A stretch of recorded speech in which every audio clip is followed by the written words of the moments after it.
चलो देखो देखो क्लास 10th का हम कौन सा चैप्टर कर रहे हैं? Chapter number 3। ठीक है ना? क्या नाम है चैप्टर का? लीनियर इक्वेशंस इन टू वेरिएबल्स। ठीक है, लीनियर इक्वेशंस क्या होती है बताओ? लीनियर इक्वेशन होते हैं जिसमें जो भी वेरिएबल होते हैं ना, वेरिएबल तो पता है ना क्या होता है, 9th क्लास में आपने पढ़ा है। ठीक है, जो x और y के टर्म्स में होते हैं उन्हें क्या बोलते हैं? वेरिएबल्स। तो इसमें सारी लीनियर इक्वेशंस होंगी, मतलब जो चैप्टर 3 है आपका, उसमें सारी की सारी क्या गिवन होंगी? Linear equation. लीनियर इक्वेशन का मतलब क्या होता है? जिसमें वेरिएबल की पावर क्या होती है? 1 होती है। ठीक है ना? और लिख क्या रखा है? Linear equations. इक्वेशंस का मतलब क्या हुआ? एक से ज्यादा इक्वेशन देगा। हर क्वेश्चन में आपको क्या दी होगी? एक से ज्यादा इक्वेशन। और कितनी दी होंगी? 2 दी होंगी। ठीक है, और कितने वेरिएबल में? 2 वेरिएबल। मतलब हर एक इक्वेशन में कितने वेरिएबल होंगे? 2। जैसे मान लो आपको पहली इक्वेशन ये दे दी x + y = 10, दूसरी दे दी है 2x - 3y, x - y = में क्या दे दिया? 4 दे दिया।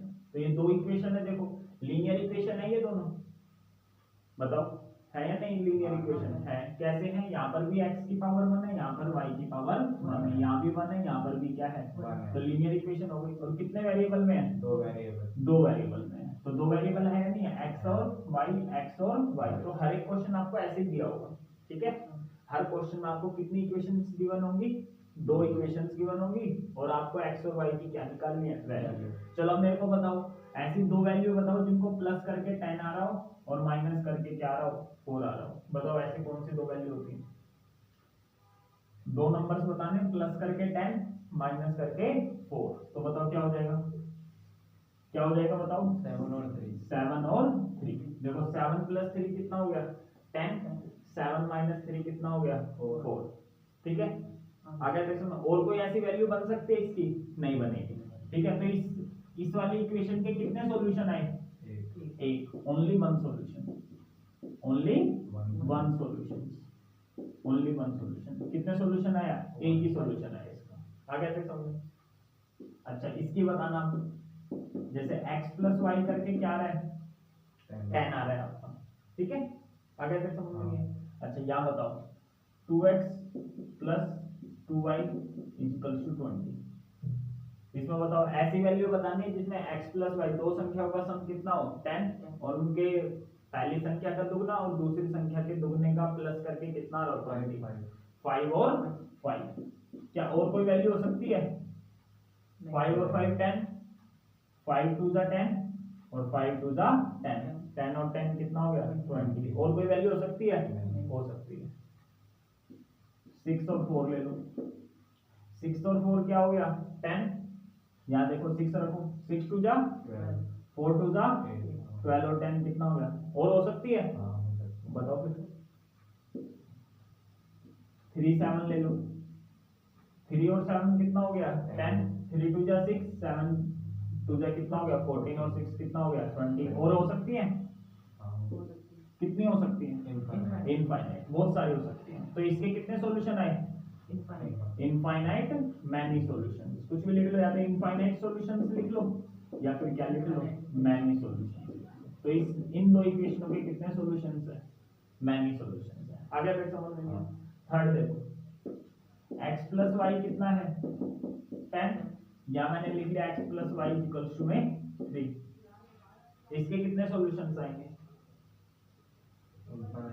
इसका एक भी सॉल्यूशन नहीं आएगा। इसका क्या?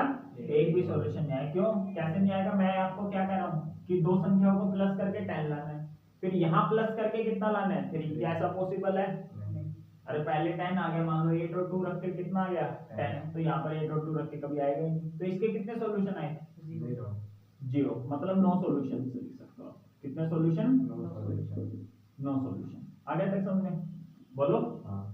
तो मतलब आपके पास 3 ही तरीके की इक्वेशन हो सकती है। या तो क्या होगा उसका? एक सॉल्यूशन होगा, मतलब इन 2 इक्वेशनों का क्या? एक सॉल्यूशन होगा, केवल एक। ठीक है ना? ये सॉल्यूशन ना इसको भी सेटिस्फाई करेगा और इसको भी करेगा। समझ में आया? इस वाली इक्वेशन के कितने सॉल्यूशंस हो जाएंगे? मैनी सॉल्यूशंस, है ना? आगे तक समझ में कैसे निकालेंगे इस वाले में, बस इसकी वैल्यू सोच लो, वो इसको सेटिस्फाई करेगी ही करेगी। जैसे यहाँ पर आपने 8 और 2 सोच लिया, 8 और 2 कितना हो गया 10, 8 दूनी 16, 2 दूनी 4 20, तो जो इसको सेटिस्फाई करेगी वो इसको करेगी करेगी। लेकिन यहाँ ऐसा जरूर मान लो यहाँ आपने सोचना है 8 और 2 सोच लिया, 8 और 2 कितना हो गया 10, क्या इसको भी सेटिस्फाई करेगा? नहीं, 8 और 2 में से कितना आ गया 6। नहीं तो मतलब यहाँ पर इस तरीके से सोचना है कि दोनों को क्या करेगी सेटिस्फाई, इस टाइप की होगी तो एक को सेटिस्फाई कर रही होगी तो दूसरे को भी करेगी। समझ में नहीं आया होगा ये चीज हम क्या बोलते हैं, ठीक है। इसका केवल एक ही सॉल्यूशन आएगा बेटे, और कोई आ ही नहीं सकता। 7 और 3 के अलावा कोई भी आप निकाल नहीं सकते, लेकिन इसमें बहुत निकाल सकते हो। इसमें कितने सॉल्यूशन आएंगे?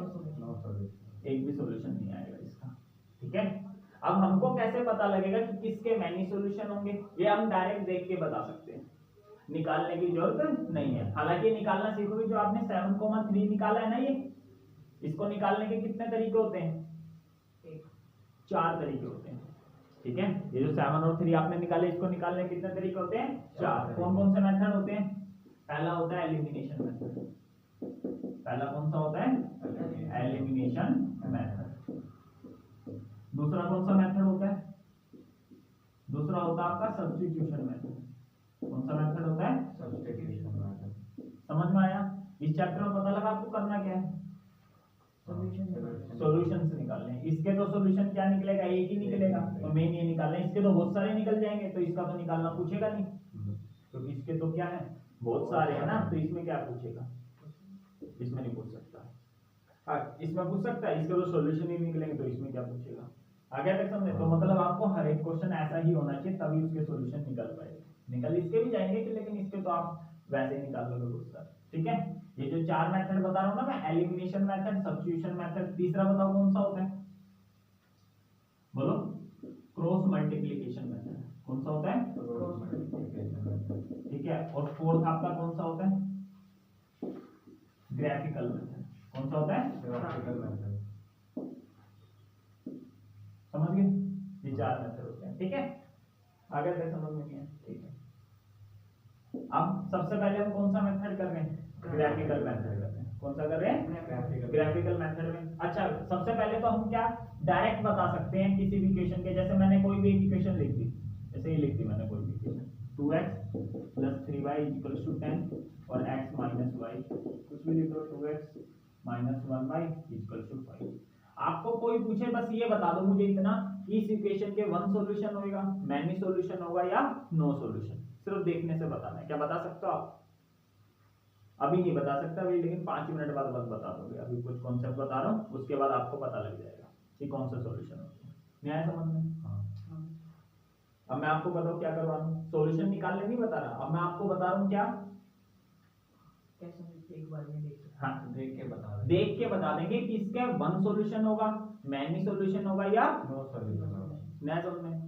मैं ये निकालना नहीं बता रहा कि सॉल्यूशन कैसा आएगा, मैं बस आपको ये बता रहा हूँ नेचर चेक करना कि इन इक्वेशंस के 1 सॉल्यूशन आएगा, मैनी सॉल्यूशंस आएंगे या सॉल्यूशन का मीनिंग तो पता लग गया। जैसे इसका सॉल्यूशन होने का मतलब क्या है कि ये जो पॉइंट है इसको भी सेटिस्फाई करेगा और समझ में आया सॉल्यूशन? ठीक, चलो। तो अब मैं आपको क्या बता रहा हूँ, देखने से पता कैसे लगेगा। ये जो पहली इक्वेशन है किस फॉर्म की है बताओ, इसका कोई फॉर्म लिख लो, ठीक है ना। x के साथ वाले को क्या बोलेंगे? हर बार ये वैल्यू अलग अलग होगी ना, कुछ मान लो इसको, तो a1 मान लिया। y के साथ वाले कुछ वैल्यू अलग होगी, तो इसको हमने क्या मान लिया? b1। ये प्लस का 10 है ना, इसको ऐसे लिख लो -10, इसको हमने c ले लिया। क्या ले लिया? तो हमने बोल दिया पहली इक्वेशन इस फॉर्म की है, a1x + b1y + c = 0। ये दूसरी इक्वेशन है ना। दूसरी इक्वेशन को बताओ कैसे लिखोगे? इसको मान लो क्या, x के साथ वाले को हम a मान रहे हैं ना, तो इसको क्या मान लो? a2 + b2y + इसको c1 है, ये क्या ले लो? c2। आगे तक समझ में? बोलो। अब आप क्या करो, a1/a2, a1 क्या निकालो? a2 और b1/b2। अच्छा, ये पता लगे मैं क्या करवा रहा हूँ आपको? क्या करवा रहा हूँ बताना? देख के बताना है कैसे कितने सॉल्यूशन है। हाँ बस ठीक है, मतलब ये वाला 1 सॉल्यूशन बनेगा, मैनी सॉल्यूशंस बनेगा या नो सॉल्यूशन बनेगा, ठीक है। तो आप सबसे पहले a1/a2 निकालो और b1/b2। अगर ये बराबर नहीं आए, क्या बोला मैंने? बराबर नहीं आए, तो इसके कितने सॉल्यूशन आएंगे? ये पहले वाला बन जाएगा, क्या बन जाएगा? पहले वाला ओनली वन वन सॉल्यूशन, केवल एक ही सॉल्यूशन आएगा। तो अगर आप ढंग से यहाँ पर भी चेक करोगे ना, यही वाली कंडीशन बनेगी। आगे देख समझ में कितने सॉल्यूशन आएगा? एक। अच्छा, आपको इस लाइन का ग्राफ खींचना आता है क्या? हाँ आता है, जैसे 9th क्लास में करा था। जिसको नहीं आता वो आगे बता दूंगा, ठीक है। इसका ग्राफ खींचना आता है? हाँ, वैसे ही खींच लेंगे। जब आप इन दोनों के ग्राफ को, ठीक है ना, इन दोनों का मतलब कि जो भी लाइन बनेगी, किससे लाइन बनेगी? एक ही ग्राफ पेपर पे दोनों को क्या करना? प्लॉट करना। तो उनका ग्राफ पता है कैसा बनेगा? पता है कैसा बनेगा? इसी पे बनाते हैं ग्राफ। पहले का ग्राफ मान लो ऐसे बन गया, दूसरा पक्का इसको काटेगा, दूसरा पक्का इसको काटेगा। तो कैसे भी काट सकता है, ऐसे काट देगा। तो मतलब इन दोनों का ग्राफ जब बनाओगे कैसा बनेगा? Intersecting lines. तो कैसा ग्राफ बना इनका? Intersecting lines. आगे तक समझ में नहीं है? और जिसके भी सॉल्यूशन निकल जाते हैं ना, उसको हम बोलते हैं कंसिस्टेंट। क्या बोलते हैं? तो एक सॉल्यूशन निकल गया ना, तो इसको हम क्या बोल देंगे? कंसिस्टेंट। आ गया समझ में? बोलो। दूसरा केस देखो, फिर से a1/a2 निकाला, मान लो ये नहीं बना, तो कौन सा? फिर b1 क्या निकाला? b2। ये दोनों बराबर आ गए मान लो, ठीक है। फिर हम क्या निकालेंगे? c1/c2। और अगर ये भी बराबर आ गया मान लो, ये भी क्या आ गया? बराबर। तो ये कौन सा केस बन जाएगा? दूसरे वाला। मतलब इसके कितने सॉल्यूशन आएंगे? Many solution. कितने सॉल्यूशंस? मैनी सॉल्यूशन, ठीक है।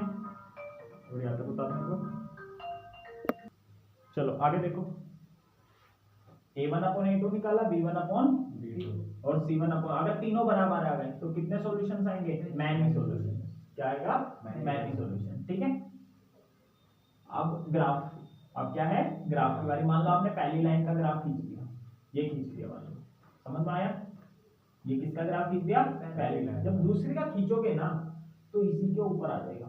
क्या जाएगा? इसी के ऊपर, मतलब दूसरी का ग्राफ भी ऐसे ही चला जाएगा। आगे देख सकते हैं। तो इन लाइनों को बताओ क्या बोलेंगे? इनको बोलेंगे क्या? Coincident lines.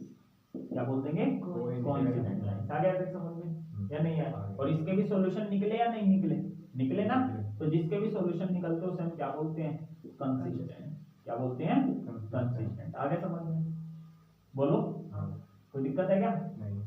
थर्ड केस क्या है? a1/a2 किसके बराबर है? b1/b2, लेकिन c1/c2 के बराबर नहीं। मतलब ये दोनों तो बराबर है, लेकिन ये क्या है आपका? अलग है। और a1 b1 c1 पता लगे क्या होता है? कुछ नहीं, इसके साथ वाला यार, x का कोफिशिएंट क्या कहलाएगा? मतलब पहली लाइन है ये कौन सी इक्वेशन है? पहली। ये कौन सी है? दूसरी। पहली वाली का 1 1 लगा देना, दूसरे वाले में क्या लगा देना? 2 2 a b c। x के कोफिशिएंट को हम a बोल रहे हैं, ठीक है। चलो इसमें कितने सॉल्यूशन आएंगे? 9 सॉल्यूशन। इसमें कितने सॉल्यूशन आएंगे? 9 सॉल्यूशन, ठीक है। अब ग्राफ की बारी। किसकी बारी? ग्राफ की बारी, ठीक है। मान लो आपने पहले का ग्राफ खींच लिया, ये वाला पहली इक्वेशन का। दूसरे का कहीं कट करेगी? ये नहीं करेगी। कट करने का मतलब क्या होता है? कोई ना कोई क्या निकल रहा है? सॉल्यूशन। यहाँ पर कैसा ग्राफ बन रहा था? इंटरसेक्टिंग। इंटरसेक्टिंग का क्या मतलब हुआ? ये कहीं ना कहीं कट कर रही है एक पॉइंट पे, तो मतलब ये पॉइंट दोनों में क्या है? कॉमन है। इसका यही इसका क्या कहलाता है? जाइए कट कर रहे होते, यही इसका क्या कहलाता है? सॉल्यूशन कहलाता है। न्याय समझ में? बोलो। जैसे यहाँ पर हमने क्या निकाला था? 7,3। इसका ग्राफ खींचा, मान लो आपने इसका ग्राफ खींचा, ये आ गया, ठीक है। 10 10 खींच के देखेंगे, बाद में खिंचवाना सिखा दूंगा, अभी मैं डायरेक्ट कर रहा हूँ इसका ग्राफ। आगे तक समझ? बोलो। फिर मान लो आपने किसका ग्राफ खींचा? इसका ग्राफ खींचा। किसका? इसका। मान लो इसका ग्राफ ये आ गया। ये कहाँ कट कर रहे हैं? यहाँ कट कर रहे हैं ना, तो बस ये वाला पॉइंट बता देना क्या नाम है। इस पॉइंट का क्या नाम आएगा बताओ? 7,3। मतलब ये पॉइंट 7 कहलाएगा, ये पॉइंट आपका क्या कहलाएगा? 3। वो जब निकालना ग्राफ खींचेंगे यही आएगा। आया तो समझ में? तो ये वाली चीज आ गई समझ में, ये वाली भी आ गई। और इसका ग्राफ पता लगेगा, कोइंसिडेंट लाइन समझ में आ गया?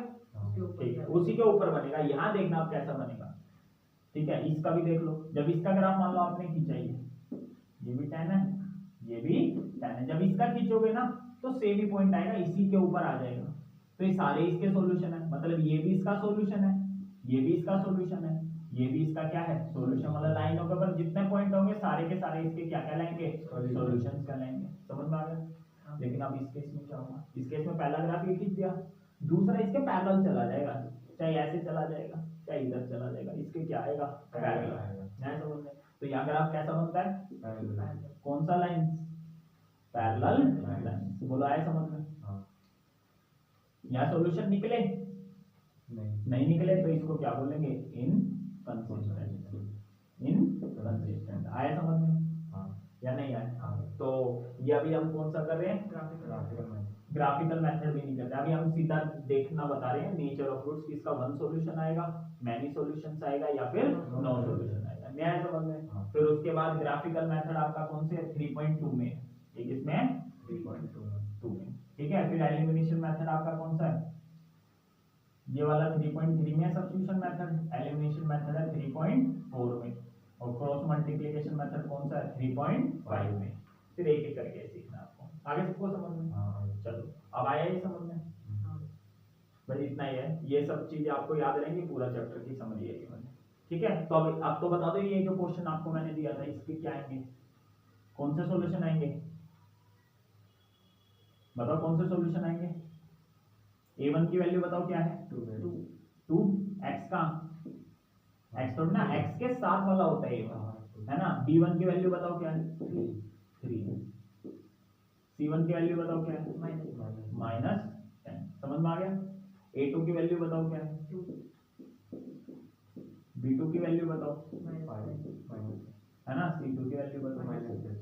अब क्या निकालो, a1 अपॉन a2 निकालो, कितना है 2 अपॉन 2 कितना आ गया 1।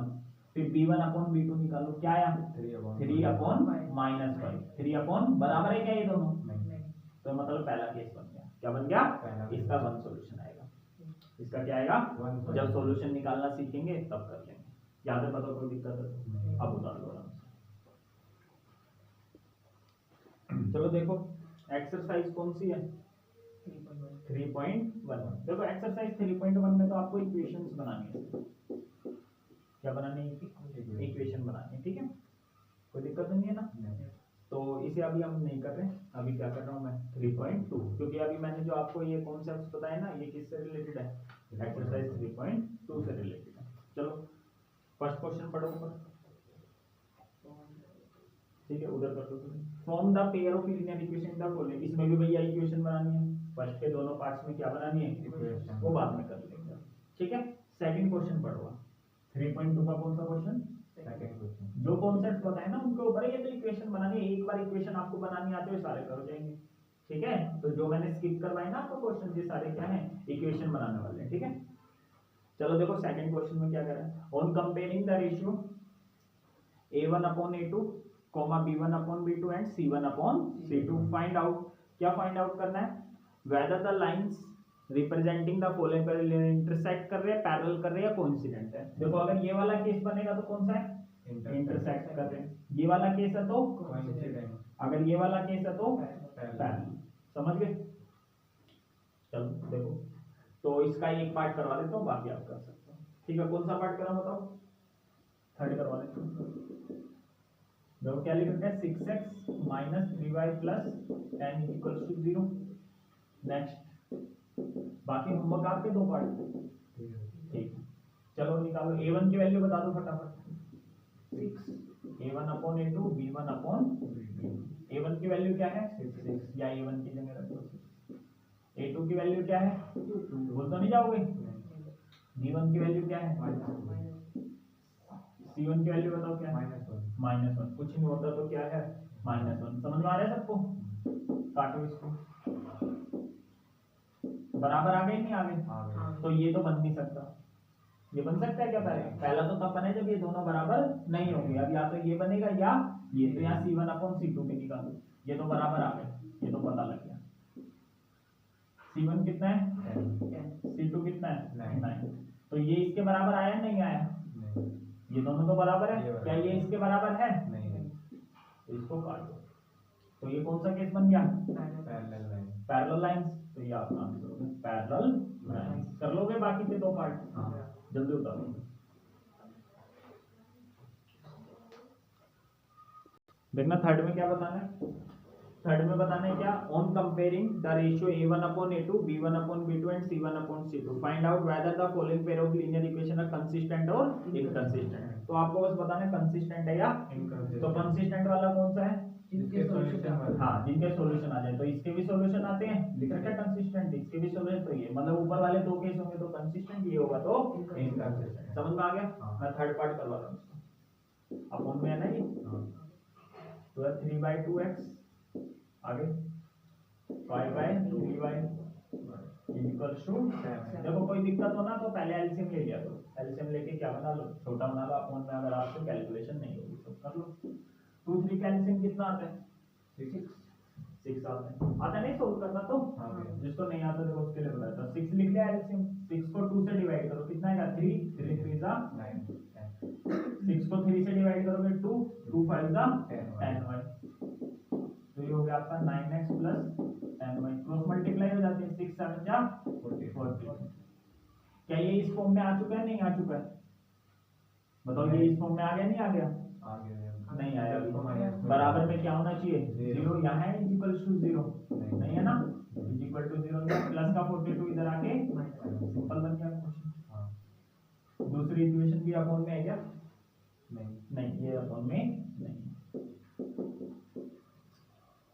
प्लस इक्वल्स टू 14 है, प्लस का 14 इधर आके क्या हो जाएगा, सोल्व कर लोगे सोल्व, a1 अपॉन a2 फिर b1 अपॉन a1 की वैल्यू बताओ, a1 पता है ना, पहली इक्वेशन के x के साथ वाला क्या होता है a1, y के साथ वाला b1, a1 कितना है बताओ 9 है ना, b1 कितना है 10, देख लोगे ना, समझ गए ना a1 a2 क्या होता है, ठीक है। a2 क्या है, दूसरी इक्वेशन के x के साथ वाला, x के साथ में कितना है 9, दूसरी इक्वेशन के साथ वाला y के साथ वाला b2 है ना, तो -10, ये 1 आ रहा है, ये क्या आ रहा है -1, ये 1 है चाहे माइनस नीचे लगा लो चाहे ऊपर, ये 1 आ रहा है, ये बताओ बराबर है नहीं है, बराबर तो काट दो, ठीक है ना, तो काट दिया तो कौन सा बना, ऊपर वाला है, पहला केस बन गया, पहले केस में क्या होता है ये कंसिस्टेंट, क्या होता है कर लोगे या नहीं कर पाओगे, कर लेंगे, बता दो बाकी पार्ट कर से। फोर्थ क्वेश्चन पढ़ो क्या कर लिख रखा है, फोर्थ में क्या है, which of the following pair of linear equation consistent और इनकंसिस्टेंट, इसमें भी यही बताना है, इफ कंसिस्टेंट अगर वे क्या है कंसिस्टेंट है तो ऑब्टेन क्या करना आपको सॉल्यूशन ग्राफ, ठीक है ना, अगर वे कंसिस्टेंट है, ठीक है, अगर वे कंसिस्टेंट है मतलब पहला केस होगा तो ग्राफ बनाना है, दूसरा केस होगा तो ग्राफ बनाना है ना, कंसिस्टेंट ही तो है, इसमें ग्राफ बनाना नहीं है, बाकी बना इसमें भी सकते हैं हम, लेकिन इसमें बनाना नहीं है, समझ में आया, कोई दिक्कत तो नहीं है ना, ठीक है, तो ग्राफ इसमें आप मिटा दो ये वाला, याद होगा ये देख लो एक बार मिटा रहा हूं मैं अभी,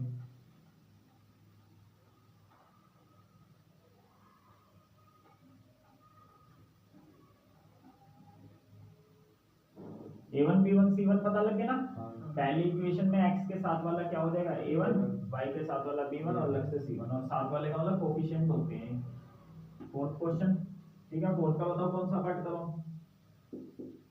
कोई भी कर लो, पहला करवा दो, थर्ड करो, थर्ड कर 2x plus y equals to 6 है, यहाँ क्या है 4x minus 2y equals to में कितना है -6 equals to 0, 4x minus 2y minus 4 equals to 0। चलो अगर मान लो नहीं समझ में आ रहा है तो पहले लिख लिया करो a1 की वैल्यू, बताओ a1 की वैल्यू क्या है 2 लिख ली पहले, b1 की वैल्यू बताओ क्या है 1 बोल दो, c1 की वैल्यू -6, ठीक है, क्या लिखना -6, यहाँ देखो a2 की वैल्यू 4, x का कोफिशिएंट, b2 की वैल्यू -2, c2 की वैल्यू, ठीक है, आ गया देखो, बहुत आसान लगेगी आपको, 10 प्लस 9 में से पढ़ रखे ना तो बहुत इजी लगेगी, तुम कहोगे ये क्या है बहुत इजी है तो सब कुछ, ठीक है, आ गया देखो हमने, क्योंकि आधा तो मैंने 10th का पहले ही करवा रखा है 9th में, ठीक है ना, आधा तो पहले ही करवा रखा है, अब बाकी कर रहे हैं, ठीक है, तो बस करो a1 अपॉन में क्या निकाल दो a2 निकाल दो, a1 कितना है, तो इसके नीचे में निकाल लो, साइड में भी निकाल सकता हूँ मैं, नीचे निकाल रहा हूँ ताकि स्पेस कम ले, बस a1 2 a2 कितना है 4, कट के क्या आ गया 1/1 सोल्व करा। अब b1 अपॉन क्या निकालो b2, मैंने पहले कोई निशान नहीं लगा रहा, ठीक है ना, बाद में लगा देंगे जो भी आएगा, ठीक है। b1 कितना है 1, b2 कितना है बताओ, दोनों बराबर आ रहे नहीं आ रहे, नहीं आ रहे तो काट दो, तो कौन सा बन गया कंसिस्टेंट, क्या बन गया पहले वाला बन गया। मतलब इसका ग्राफ बनाओगे तो कैसी लाइन बनेगी इंटरसेक्टिंग लाइन, पहले वाला है ना, देख लो नहीं तो, है ना इंटरसेक्टिंग लाइन। आगे देख सकते, तो अब हम ग्राफ बनाएंगे इसका, ठीक है। कितने सॉल्यूशन आते हैं इसके, only one solution, only one solution. अब हम इसका ग्राफ खींचने जा रहे हैं, ठीक है। ग्राफ आपको आता ही है, कौन सी क्लास में सीखा था 9th क्लास में, ठीक है। तो ग्राफ खींच लेते हैं, ठीक है, ठीक है। तो पहली इक्वेशन क्या है आपकी 2x + y - 6 बराबर 0, ठीक है। आती है ये सोल्व करने, या फिर 2 पॉइंट ले लेते थे, है ना, भूल गए होगे वैसे तो, आती है। क्या करते थे हम, x की कोई भी वैल्यू ले लेते थे, x की हमने ले ली मर्जी से कितना 0, लो 0, 2 की मल्टीप्लाई 0 से कराओगे क्या आ गया 0, तो ये हट गया, y की वैल्यू क्या आ गई बताओ -6 इधर आके आगे समझ लो। अब y की जगह 0 ले लो, किसकी जगह ले लो तो y की जगह 0 लोगे तो ये हट जाएगा, -6 इधर आके +6, x की वैल्यू क्या आ गई 3 आ गई। समझ में आया कुछ या नहीं आया? ये नहीं भी आता अलग से फिर मैं सोल्व करना बता दूंगा आपको, अगर नहीं आता होगा, मेरे हिसाब से आता है, ठीक है। नहीं आता है तो मेरे को बोल देना, इजी है, ठीक है। चलो अब दूसरी लाइन को सोल्व कर लो, एक ही पे खींचने दोनों को, दोनों के ग्राफ किस पर एक ही है। अगला क्या है 4x - 2y - 4 = 0। x की जगह क्या ले लो 0, तो 0 लोगे तो कट गया, 4 × 0 0 आ जाएगा, माइनस का 4 इधर आके 4/-2, तो क्या आ गया -2 या 4x। अब y की जगह 0 ले लो, x की वैल्यू क्या आ जाएगी 1, ठीक है, कोई दिक्कत तो नहीं है ना।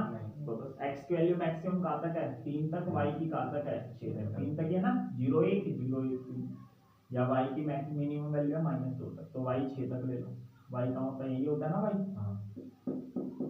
1 2 3 4 5 6, x 1 2 3 है ना, बस इतना ही है ना। y की वैल्यू क्या है -2 -1 -2, ये y प्लस का ये y माइनस का, ये x प्लस का ये x माइनस का, ये x डैश ये y डैश आ गया कैसे, x0 y6 x0 y6 तो 0,6, ये पॉइंट आ गया। फिर आगे x3 y0 3,0 मिला दो इन दोनों को, तो ये ग्राफ आ गया आपका, किसका आ गया 2x + y - 6 = 0। हमें पहले ही पता है कैसा ग्राफ बनेगा इंटरसेक्टिंग, मतलब इसको अब काटेगा, ये ऐसे बन जाएगा, ठीक है, ऐसे बन जाएगा या कैसे भी बन जाएगा, ऐसे बन जाएगा, मतलब काटेगा इसको कहीं ना कहीं, ठीक है sir. x0 y1 x0 y1 है ना, तो ये पॉइंट का नाम आ गया 0,1, x1 y0, तो उल्टा ले लेना हमने, x0 y - 2 था यार, तुम भी हाँ x0 y - x0 है y - 2, ये आ गया 0,-, तो आगे x1 y0 x1 है y0, तो ये आ गया 1,0, तो याद रखना। आगे देख सकते हैं कहाँ कट करा, यहाँ कट करा ना, यही इसका क्या कहलाएगा सॉल्यूशन कहलाएगा, क्या कहलाएगा सॉल्यूशन। आया देख समझ में, कितना आ रहा है 2,2, यही आएगा, तो ये आ गया आपका कौन सा 2,2, ये हमारा सॉल्यूशन आ गया। मतलब 2,2 पे ये भी कट कर रही है और ये भी, ये पॉइंट मतलब इन दोनों में कॉमन है, ये पॉइंट दोनों में क्या है, यही इसका सॉल्यूशन है। अब तुम कहोगे हमें आंसर चेक करना है कि हमारा सही है या गलत है, यहाँ रख के देख लो, यहाँ रख के देख लो, रखो 2,2, x की जगह 2 y की जगह 2, देखना 0 आ रहा है क्या, 2 2 जा 4, 2 1 जा 4 और 2 6, 6 में 6 क्या 0, याद रखो 4 2 जा 2 2 जा 4, 8 में से 4 गया 4, 4 में से 4 गया 0 वाला सही। हमारा क्वेश्चन अब कंप्लीट हो गया है। तो 4 के बाकी पार्ट ऐसे करना। आ गया समझ में? हाँ, बता दो।